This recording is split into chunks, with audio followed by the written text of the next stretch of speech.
Hi everyone, very good morning to all of you. तो आज से हम स्टार्ट करेंगे टेंस। तो टेंसेस का हम ये कंप्लीट कोर्स करेंगे। तो आज हमारी टेंसेस की पहली क्लास है। तो आज की इस क्लास में हम करेंगे टेंसेस का बेसिक इंट्रोडक्शन, एक बेसिक ओवरव्यू लेंगे कि टेंसेस आखिर होते क्या हैं और जो 12 तरह के आप टेंसेस पढ़ते हो वो आखिर बने कैसे हैं। क्योंकि कई बच्चों के बेसिक कॉन्सेप्ट्स क्लियर नहीं होते, लेकिन वो डायरेक्टली स्टार्ट कर देते हैं, सीधा टेंसेस पढ़ना स्टार्ट कर देते हैं, राइट। लेकिन उससे पहले हमारे बेसिक्स अच्छे से क्लियर होने चाहिए, तो हमें टेंसेस ज़्यादा अच्छे से समझ आएंगे। तो चलिए हम अपनी क्लास शुरू करते हैं। हो सके तो आप अपने पास एक कॉपी और पेन ज़रूर रखिएगा, उसमें आप शॉर्ट नोट्स बना सकते हैं ताकि आपको बार बार वीडियो ना देखनी पड़े। अगर रिवीजन करनी है तो आप अपने नोट से ही रिवाइज कर लें। तो चलिए क्लास शुरू करते हैं। तो टेंसेस क्या हैं, अगर मैं आपसे पूछूं तो आपका सीधा सा आंसर मुझे ये होगा कि मैम ये जो टेंसेस हैं इनसे हमें क्या पता चलता है। हमें बेसिकली टाइम पता चलता है कि कोई भी एक्टिविटी, कोई भी घटना जो हो रही है उसके होने का समय क्या था। क्या वो बीते हुए कल में हुई थी, या वो वर्तमान में हुई थी, या फिर आने वाले भविष्य में होगी। तो ये तो था एक कॉन्सेप्ट कि जिससे हमें टाइम पता चलता है, ये आप में से सबको पता होगा, राइट। लेकिन इसमें एक चीज़ और है, ये हमने देखा अभी। इससे एक तो हमें टाइम पता चला कि कोई घटना पास्ट में हुई है, वो प्रेजेंट में हुई है, या फिर आने वाले फ्यूचर में यानी भविष्य में हो। लेकिन इससे एक चीज़ और पता चलती है कि जो भी हमें सेंटेंस दिया है उसमें जो भी काम हो रहा है वो आखिर कितना हुआ है, हमें ये चीज़ भी पता चलती है। अब यहाँ पे मैंने एग्जाम्पल ली है, आप देखिए। राम किताब पढ़ रहा है, यहाँ पे पहली एग्जाम्पल है, ठीक है। यहाँ पे लिखा है। इसका मतलब इससे आप ये तो समझ गए होंगे, अभी हिंदी में एग्जाम्पल दी है मैंने। है यानी कि वर्तमान की बात कर रहे हैं हम, यानी कि प्रेजेंट टेंस तो ये होगा, ठीक है। दूसरी चीज इसमें ये देखिए, यहाँ पे काम कौन सा हो रहा है भाई, किताब पढ़ने का काम हो रहा है। लेकिन यहाँ पे मैंने क्या लिखा है, पढ़ रहा है। इसका मतलब किताब पढ़ने की एक्टिविटी अभी भी हो रही है। ऐसा नहीं है कि वो किताब पढ़ चुका है। यहाँ पे मैंने ये नहीं लिखा कि राम किताब पढ़ चुका है। इसका मतलब उसने किताब, अगर मैं ये एग्जांपल लिखती कि राम किताब पढ़ चुका है, भाई इसका मतलब ये था कि वो किताब बंद करके उसने पढ़ के रख दी है साइड में। अब उसने पढ़ने वाला और कुछ नहीं बचा है, ठीक है। लेकिन मैंने क्या लिखा है, राम किताब पढ़ रहा है। इसका मतलब पढ़ने की एक्टिविटी अभी भी हो रही है। यहाँ पे आप अपना नाम लिख लीजिए, आप या खुद को इमेजिन कर लीजिए। अगर मैं लिखूं कि तुम किताब पढ़ रहे हो, इसका मतलब क्या होगा कि आप अभी भी किताब पढ़ रहे हो। वो एक्टिविटी, वो घटना अभी भी हो रही है इस समय प्रेजेंट में, ठीक है। नेक्स्ट एग्जाम्पल मैंने लिया है, मोहन सेब खा रहा है। इसका मतलब यहाँ पे क्या है, खाना, कुछ खाने की एक्टिविटी हो रही है, लेकिन वो भी क्या है, कंटिन्यू है। यहाँ पे भी खाने की एक्टिविटी हो रही है, अभी पूरी नहीं हुई है। तुम क्लास देख चुके हो। अब यहाँ पे क्या लिखा है, चुके हो। इसका मतलब तुम क्लास देख चुके हो। क्लास देखने का जो काम था वो आपने पूरा हो चुका है, वो आपको उसमें अब और कोई क्लास में कुछ देखने लायक नहीं बचा। आपने पूरी क्लास देख चुकी है, आप अपना काम खत्म कर चुके हो, ठीक है। तो यहाँ पे मैंने 3 एग्जाम्पल्स ली हैं, तो इससे आप ये बता सकते हो ना कि हमें पता चल रहा है कि भाई जो भी काम उस वाक्य में हो रहा था, जो भी घटना हो रही थी, वो आखिर कितनी हुई थी। क्या वो अभी काम अधूरा था या वो काम पूरा हो चुका था। जैसे पहली एग्जाम्पल में था, राम किताब पढ़ रहा है। इसका मतलब अभी एक्टिविटी पूरी नहीं हुई है ना। वो अभी भी किताब पढ़ रहा है, इसका मतलब इसमें एक्टिविटी अभी पूरी नहीं हुई है, अभी इसमें काम अधूरा है। यहाँ पे हमें पता चला कि काम अभी अधूरा है। सेकंड एग्जाम्पल में क्या था कि सेब खा रहा है, अभी भी इसमें खाने की एक्टिविटी हो रही है, इसका मतलब अभी भी काम पूरा नहीं हुआ है। तुम क्लास देख चुके हो, इसका मतलब आपने क्लास पूरी फिनिश कर ली है, तो आपने काम अपना फिनिश कर दिया, आपका काम पूरा हो चुका है। तो अब क्या मैं ये कह सकती हूँ कि टेंस क्या है, ये इंग्लिश ग्रामर के कुछ ऐसे रूल्स हैं जिनसे हमें क्या पता चलता है। एक तो हमें टाइम पता चलता है कि कोई भी घटना पास्ट में हुई है, प्रेजेंट में हुई है, या फिर फ्यूचर में हुई है। प्लस हमें ये भी पता चलता है कि उस वाक्य में जो भी घटना दे रखी है, वो आखिर जो उसमें काम दे रखा है वो आखिर कितना हुआ है, ठीक है। तो ये था हमारा पहला कॉन्सेप्ट कि टेंस क्या है। इससे हमें 2 चीज़ें पता चलती हैं, एक तो हमें भाई टाइम पता चलता है, दूसरा हमें काम पता चलता है कितना हुआ है, कोई भी काम कितना हुआ है। तो आगे हम देखते हैं। नेक्स्ट हमने लिखा है टाइम, ये तो मैंने आपको बता ही दिया है, लेकिन फिर भी आप एक बार देख लो। टाइम कितने तरह का हो सकता है? 3 तरह का ही हो सकता है ना। एक तो हो सकता है जो बीता हुआ टाइम है, पास्ट बोल देंगे, जो प्रेजेंट जो चल रहा है, फ्यूचर जो आने वाला भविष्य है। तो इसी तरह से मैंने टाइम को 3 पार्ट्स में डिवाइड करके यहाँ पे एग्जाम्पल लिखा है। पहला है प्रेजेंट टेंस यानी कि वर्तमान की बात। ये जैसे यहाँ एग्जाम्पल दिए, वह खेल रहा है, इसका मतलब एक्टिविटी अभी भी हो रही है, खेलने का काम अभी भी हो रहा है प्रेजेंट में, वर्तमान में। नेक्स्ट है हमारा पास्ट। पास्ट यानी जो बीत चुका है, जो बीते हुए पल में था, बीते हुए कल में था। यहाँ पे क्या लिखा है मैंने, वह खाना खा चुका था, यानी कि वह खाना खा चुका था, यानी कि मैंने बीते हुए कल की बात की कि कल वह खाना खा चुका था। नेक्स्ट है हमारा फ्यूचर टेंस, यानी कि हम आने वाले भविष्य की बात करेंगे, जो अभी हुआ नहीं है। वह स्कूल जाएगा, वह स्कूल जाएगा, यानी मैं कल की बात कर रही हूँ। ठीक है, तो यहाँ पे आप समझ गए होंगे टाइम हमने कितना पढ़ा, 3 तरह का तो हमने टाइम पढ़ लिया। ठीक है, अभी हम वर्क पढ़ेंगे। हमने 2 कॉन्सेप्ट देखे ना अभी। पहला हमने टाइम का, दूसरा हमारा क्या पार्ट था, वर्क यानी काम। काम के भी टाइप्स होते हैं कि हमने काम को कितने हिस्सों में बांटा है। अभी टाइम हमारा होगा 3 टाइप हमने पढ़ लिए, अभी हम पढ़ेंगे वर्क। तो वर्क क्या है हमारा, कितने टाइप्स का हम पढ़ेंगे, 4 टाइप्स का हम पढ़ेंगे। ठीक है, तो सबसे पहले यहाँ पे मैंने लिया है कंटिन्यूस। अभी हम ये नहीं देख रहे पास्ट है, प्रेजेंट है, फ्यूचर है, ये हम बाद में बनाएंगे। पहले आप सिर्फ ये समझो कि जो वर्क है इसे हमने 4 टाइप्स में कैसे डिवाइड किया है। यहाँ पे पहला एग्जांपल मैंने लिया है कंटिन्यूस का। अब इंग्लिश में एक वर्ड होता है कंटिन्यू, है ना, उसका मतलब क्या होता है आप सभी को पता होगा कि जो चीज लगातार अभी कंटिन्यू है, अभी वो चीज खत्म नहीं हुई है। तो इसी तरह के एग्जाम्पल्स इसमें भी होंगे, जैसे कि मैं पढ़ा रहा हूँ या मैं पढ़ा रही हूँ, इसका मतलब मैं अभी भी पढ़ा रही हूँ, इसका मतलब मैंने अभी पढ़ाने की एक्टिविटी बंद नहीं की है, मेरा पढ़ाने का काम अभी खत्म नहीं हुआ है, मैं अभी भी पढ़ा रही हूँ। तुम अभी भी पढ़ रहे हो, इसका मतलब आप अभी भी किताब खोलकर बैठे हैं, आप अभी भी पढ़ रहे हैं, अभी आपका पढ़ने का काम पूरा नहीं हुआ है। तो वो एक्टिविटी आपको यहाँ पे समझ आ रहा होगा कि कहीं भी आपको रहा है, रहे हैं या फिर रही है, इस तरह के शब्द देखने को मिलेंगे। तो इसका मतलब है कि वो काम अभी चल रहा है, अभी पूरा नहीं हुआ है। ठीक है, नेक्स्ट एग्जाम्पल मैंने यहाँ पे लिया है, माँ खाना बना रही थी से तो आपको पता चल जाएगा कि यहाँ पे हमने पास्ट टेंस की बात की है, लेकिन अभी मैंने कहा वो सब आप मत देखो। फिलहाल हम ये समझेंगे कि कंटिन्यूस टाइप वाले वर्क जो है वो क्या होते हैं। माँ खाना बना रही थी, इसका मतलब खाना बनाने का काम अभी हो रहा था। भले मैंने यहाँ पे पास्ट की बात की, लेकिन बीते हुए कल में भी मैंने क्या बोला कि माँ खाना बना रही थी, इसका मतलब खाना बनाने का काम अभी चल रहा था, अभी खाना बना चुकी नहीं थी। ठीक है, नेक्स्ट एग्जाम्पल हमारा है, वे स्कूल जा रहे हैं यहाँ पे है, तो इसका मतलब ये हम प्रेजेंट की बात कर रहे हैं, लेकिन एक्टिविटी क्या है, अभी स्कूल जा रहे हैं, इसका मतलब काम अभी अधूरा है, वह स्कूल अभी पहुंचे नहीं हैं, अभी कहीं रास्ते में ही होंगे, वे स्कूल जा रहे हैं।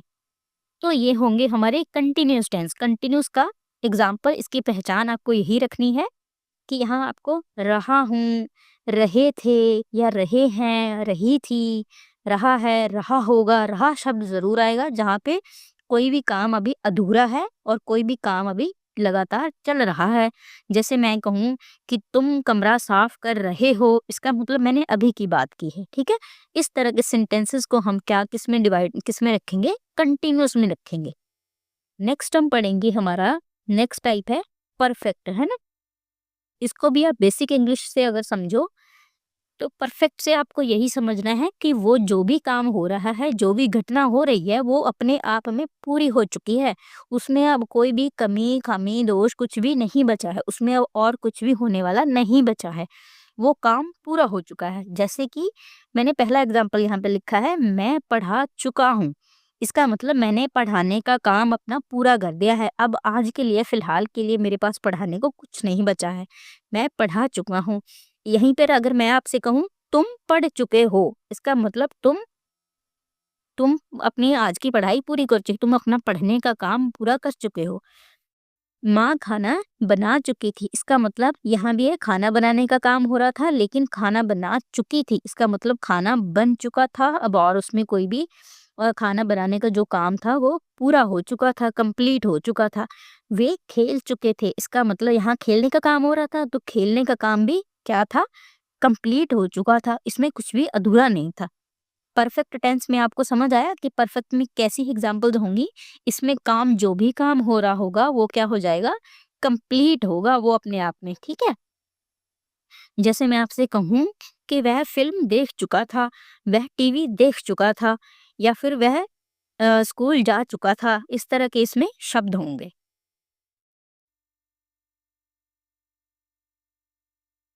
नेक्स्ट हम देखेंगे, नेक्स्ट हमारी जो वर्क की टाइप है वो है indefinite tense. Sorry, indefinite tense नहीं, अभी हम फिलहाल यही देख रहे हैं कि वर्क का टाइप है, हमने इनडेफिनेट देखा है। अब इनडेफिनेट से हमने अभी दो तरह का पढ़ा ना, कंटिन्यूस पढ़ा जिसमें हमें भाई पता है कि एक्टिविटी अभी भी हो रही है, जिसमें रहा है, रही है, इस तरह के शब्द होंगे, यानी काम अभी, कंटिन्यूस टेंस में काम क्या है, अभी अधूरा है। लेकिन इसी तरह से हमने अभी पढ़ा परफेक्ट टेंस। परफेक्ट का क्या मैंने बताया कि काम आपका क्या है, पूरा हो चुका होगा। उस वाक्य में जो भी आपको घटना बताई गई होगी उसमें काम क्या होगा, हर हाल में पूरा होगा। अब इनडेफिनिट में क्या होता है कि इसमें हमें पता ही नहीं चलता कि कोई काम पूरा हुआ है या वो अभी अधूरा है। इसमें हम बता नहीं सकते कि कोई काम अभी चल रहा है या वो कंप्लीट हो चुका है। इसके मैंने कुछ एग्जांपल्स लिए हैं, बाकी हम जब डिटेल में एक एक टेंस को अलग से पढ़ेंगे तो उसमें मैंने हर टेंस की अलग अलग एग्जांपल्स ली हैं, तो वहाँ पे आपको ज़्यादा क्लैरिटी आएगी। ठीक है, यहाँ पे मैंने फिलहाल के लिए आपको जस्ट समझाने के पर्पज से यहाँ पे 3 एग्जांपल्स ली हैं। जैसे कि वह आया, है ना, यहाँ पे ये इनडेफिनिट टेंस है। सेकंड एग्जांपल ली मैंने, मैं खेलता हूँ। थर्ड एग्जांपल है, मैं पत्र लिखता हूँ, है ना। सोनम गाना गाती है, इसमें इसकी पहचान ज़्यादातर यही है, ती है, ते है, इस तरह के शब्द इसमें आएंगे। तो लास्ट हमारा टाइप बचा है परफेक्ट कंटिन्यूस। इसमें भी अब कंटिन्यूस वर्ड है, राइट। तो इसमें इससे आपको ये समझना है कि काम तो इसमें भी हो रहा होगा, अभी भी रहा है, रही है, रहे हैं, या फिर रहा होगा, इस तरह के शब्द इसमें भी आएंगे। कंटिन्यूस है तो इसका मतलब काम तो अभी चल रहा होगा। लेकिन इसमें और एक चीज क्या होगी कि इसमें काम कब से चल रहा है उसका समय, उसका टाइम जरूर दिया होगा। यहाँ पे एग्जाम्पल है, वह 2 घंटे से सो रहा है ना। मैं ऐसे भी तो कह सकती थी वह सो रहा है, यानी मैं इतना ले लेती सेंटेंस, ये वह सो रहा है। लेकिन नहीं, मैंने क्या बताया, वह 2 घंटे से सो रहा है, मैंने समय भी बताया है। तो ये किसका एग्जाम्पल होगा, बी परफेक्ट कंटिन्यूस का एग्जाम्पल होगा। नेक्स्ट है, वह सुबह से खेल रहा है। इसे मैं ऐसे भी तो लिख सकती थी, वह खेल रहा है, लेकिन नहीं, यहाँ मैंने टाइम भी बताया है, वह सुबह से खेल रहा है, यहाँ पे मैंने समय भी बताया है। तो ये किसका एग्जाम्पल हो जाएगा, परफेक्ट कंटिन्यूअस का, कि यानी कि अभी काम चल भी रहा है और वो कब से चल रहा है हमें ये भी बताया गया होगा। वह 3 दिनों से स्कूल नहीं आ रहा है, इसे मैं ये भी कह सकती थी, वह स्कूल नहीं आ रहा है ना। तो सिंपल, ये सिंपल वाला कंटिन्यूस होता है। लेकिन क्योंकि यहाँ पे मैंने टाइम भी बताया है, वह 3 दिनों से स्कूल नहीं आ रहा, या मैं कहूँ वह 3 महीनों से स्कूल नहीं आ रहा, तो ये क्या हो जाएगा, एग्जाम्पल परफेक्ट कंटिन्यूस का एग्जाम्पल है। मैं 10 मई से दिल्ली रह रहा हूँ, यहाँ पे भी मैंने समय बताया है कि मैं भाई 10 मई से दिल्ली रह रहा हूँ। मैंने ये नहीं कहा कि मैं दिल्ली रह रहा हूँ, मैंने कहा मैं 10 मई से दिल्ली रह रहा हूँ, यानी कि मैंने एक पर्टिकुलर टाइम बताया, मैंने एक समय बताया है आपको। तो ये किसका एग्जाम्पल होगा, हमारा परफेक्ट कंटिन्यूस का। तो ये थे हमारे 4 वर्क के टाइप्स। सबसे पहले हमने देखा भाई कंटिन्यू, जिसमें एक्टिविटी, जिसमें कोई भी घटना है वो लगातार हो रही है। सेकंड हमने देखा था परफेक्ट, जिसमें काम पूरा हो चुका है, उसमें कुछ भी करने लायक और बाकी नहीं बचा है। थर्ड में हमने देखा इंडेफिनेट। इंडेफिनेट में क्या था, हम नहीं बता सकते कि काम पूरा हुआ है या पूरा नहीं हुआ है। फोर्थ हमने देखा कि परफेक्ट कंटिन्यूअस, इसमें क्या देखा हमने कि काम तो हो रहा होगा, लेकिन वो काम कब से हो रहा है इसका समय भी हमें बताया होगा, कि वह काम कल से हो रहा है, परसों से हो रहा है, 2 दिन से हो रहा है, 10 साल से हो रहा है, 10 जनवरी से हो रहा है, कब से हो रहा है वो काम हमें समय जरूर बताया होगा इसमें। ठीक है, तो अब हमने टाइम भी पढ़ लिया, 3 तरह का टाइम पढ़ा हमने, पास्ट, प्रेजेंट और फ्यूचर, और 4 तरह का हमने टाइप पढ़ा है, ये वर्क का टाइप पढ़ा है। तो अब हम टेंसेस के टाइप्स बनाएंगे। तो ये देखिए यहाँ पे मैंने क्या लिखा है, प्रेजेंट लिखा है, प्रेजेंट, ये है पास्ट, ये है फ्यूचर। हमने 3 तरह का टाइम पढ़ा था, वो मैंने यहाँ पे लिख दिया, प्रेजेंट, पास्ट और फ्यूचर। हमने काम कितने तरह का पढ़ा था, इंडेफिनिट पढ़ा था, कंटिन्यूस पढ़ा था, परफेक्ट पढ़ा था, परफेक्ट कंटिन्यूस पढ़ा था ना। तो अब बस इसी से हम टाइप्स बना देंगे। कैसे, प्रेजेंट इंडेफिनिट हो जाएगा, यहाँ पे फिर हो जाएगा प्रेजेंट कंटिन्यूस हो जाएगा, फिर हो जाएगा हमारा प्रेजेंट परफेक्ट टेंस हो जाएगा, इसके बाद हमारा हो जाएगा प्रेजेंट परफेक्ट कंटिन्यूस टेंस, है ना। तो प्रेजेंट टेंस के हमने बना लिए 4 टाइप्स। तो पास्ट के क्या बनेंगे, इसके भी वही बनेंगे। आपको 12 तो नाम याद ही नहीं करने, आपको सिर्फ ये 4 नाम याद करने हैं, वही सेम टू सेम इधर लिख देंगे और वही सेम टू सेम इधर भी लिख देंगे। पास्ट का यहाँ पे क्या आ जाएगा, पास्ट इंडेफिनिट टेंस हो जाएगा, यहाँ पे पास्ट कंटिन्यूस टेंस हो जाएगा, यहाँ पे पास्ट परफेक्ट टेंस हो जाएगा, ये क्या हो जाएगा, परफेक्ट कंटिन्यूस यहाँ पे भी हो जाएगा। फ्यूचर में भी क्या होगा, फ्यूचर इंडेफिनिट भी होगा, ऑफ कोर्स होगा, फ्यूचर कंटिन्यूस भी होगा, फ्यूचर परफेक्ट भी होगा, फ्यूचर परफेक्ट कंटिन्यूस भी होगा। सिर्फ आपको ये 4 नाम याद रखने हैं और इन्हीं के बेसिस पे आप ये सब के सब याद कर लोगे।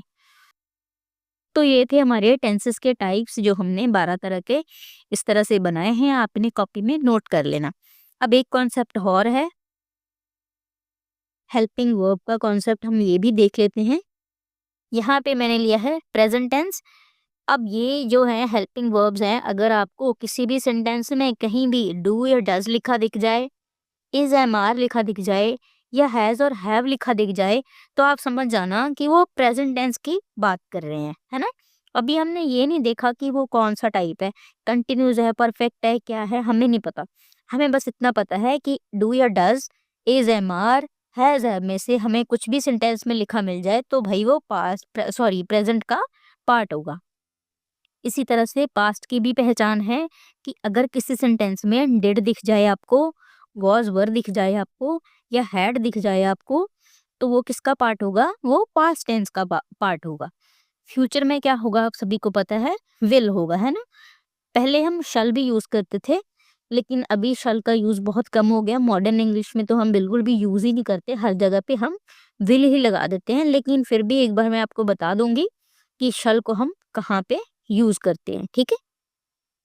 तो ये थी हमारी हेल्पिंग वर्ब्स, ये भी आप अपनी कॉपी में नोट कर लेना। इनको याद रखना है आपको कि प्रेजेंट टेंस है तो हर हाल में हम बस यही वाली हेल्पिंग वर्ब्स यूज करेंगे, पास्ट में हम ये वाली यूज करेंगे और फ्यूचर है तो हम ये वाली यूज करेंगे, ठीक है। ये था हमारा हेल्पिंग वर्ब का कॉन्सेप्ट। एक का आप और देख लो, यहाँ पे छोटा सा बस पार्ट रह गया है। यहाँ पे मैंने क्या लिखा है, मेन वर्ब की फर्स्ट फॉर्म जो है वो कहाँ लगेगी, इनडेफिनिट टेंसेस में। इनडेफिनिट हमने कितने पढ़े हैं, प्रेजेंट इंडेफिनिट पढ़ा है, past indefinite, I am sorry अब पढ़ेंगे, मतलब अभी मैंने जस्ट आपको टाइप बताइए। हमने क्या पढ़ा था, प्रेजेंट इंडेफिनिट भी देखा हमने, पास्ट इंडेफिनिट भी देखा और फ्यूचर इंडेफिनिट, है ना। तो इंडेफिनिट में क्या लगेगी, वर्ब की फर्स्ट फॉर्म लगेगी। इसकी एक एक्सेप्शन है ना। वो अभी नहीं मैं आपको बताऊंगी, वो जब टेंस आएगा, जो जब हम पढ़ेंगे तब मैं आपको बताऊंगी, यहाँ पे बता दूंगी तो आप कंफ्यूज हो जाओगे। फिलहाल के लिए आपको यही याद रखना है कि जो मेन वर्ब की फर्स्ट फॉर्म है वो कहाँ लगाएंगे, हम इनडेफिनिट टेंसेस में लगाएंगे, चाहे वो कोई भी टेंस है। सेकंड, आपको ये बात याद रखनी है कि जब मेन वर्ब की फर्स्ट फॉर्म है उसके साथ हम आईएनजी लगाएंगे तो वो किसमें लगेगा, वो कंटिन्यूस टेंस में लगेगा। चाहे वो प्रेजेंट कंटिन्यूस है, चाहे वो पास्ट कंटिन्यूस है, चाहे वो फ्यूचर कंटिन्यूस है, तो उसमें क्या लगेगा, मेन वर्ब जो उसकी फर्स्ट फॉर्म है उसके साथ हम आईएनजी लगाएंगे। फॉर एग्जाम्पल, मैंने एग्जाम्पल यहाँ पे मैं लिखूँ रीड, रीड के साथ में आईएनजी लगा दूंगी तो क्या बन जाएगा, रीडिंग। क्राई मान लीजिए फर्स्ट फॉर्म है, इसके साथ मैं आईएनजी लगा दूं तो क्या बन जाएगा, क्राइंग, है ना। इस तरह से आपको फॉर्म्स बनानी है। तो किस में आएगा, आईएनजी वाले सेंटेंसेस किस में आएंगे, कंटिन्यूस में, चाहे वो परफेक्ट कंटिन्यूस है उसमें भी, जिसमें हमें टाइम दिया होता था कि वह 2 घंटे से सो रहा है, वो वाली एग्जाम्पल, उनमें भी हम क्या लगाएंगे, वर्ब की फर्स्ट फॉर्म के साथ आईएनजी लगाएंगे। लास्ट है हमारा वर्ब की थर्ड फॉर्म। वर्ब की थर्ड फॉर्म किस में लगेगी, परफेक्ट टेंस में लगेगी। किसमें लगेगी? जो परफेक्ट टेंस है, चाहे वो प्रेजेंट परफेक्ट टेंस है, चाहे वो पास्ट परफेक्ट टेंस है, चाहे वो फ्यूचर परफेक्ट टेंस है, उसमें हम क्या यूज़ करेंगे? वर्ब की थर्ड फॉर्म यूज़ करेंगे। आपने नोट किया होगा कि यहाँ पे हमने वर्ब की सेकंड फॉर्म है उसकी बात नहीं की। ये एक्सेप्शन है, एक ही जगह पे यूज़ होगी पूरे टेंस में। जब ये यूज़ होगी तब हम इसे पढ़ेंगे। अभी के लिए मैं नहीं बताऊंगी, आप कंफ्यूज हो जाएंगे। फिलहाल के लिए आप कल के लिए इस क्लास को रिवाइज करके आना। कल से हम स्टार्ट करेंगे प्रेजेंट इंडेफिनिट टेंस। उसमें आगे से 4 टाइप्स के होंगे, अफर्मेटिव, नेगेटिव, इंटेरोगेटिव और डबल इंटेरोगेटिव। ये चारों तरह के हम क्वेश्चन उसमें सॉल्व करेंगे एग्जाम्पल्स के साथ। तो आज की क्लास में हमारा इतना ही था, बेसिक इंट्रोडक्शन हमने किया है। उम्मीद करती हूँ आपको समझ आया होगा। मैंने बहुत कोशिश की है कि आपको ईजी से ईजी तरीके से मैं समझा पाऊँ। अगर आपको समझ आया है तो आप अपने फ्रेंड्स के साथ भी ज़रूर शेयर कीजिएगा जिन्हें आपको लगता है कि इस क्लास की ज़रूरत है। तो चलिए अब हम कल की क्लास में मिलेंगे और कल हम करेंगे प्रेजेंट इंडेफिनिट टेंस, पूरे का पूरा कवर करेंगे, ठीक है? तो चलिए मिलते हैं कल की क्लास में। Thank you so much.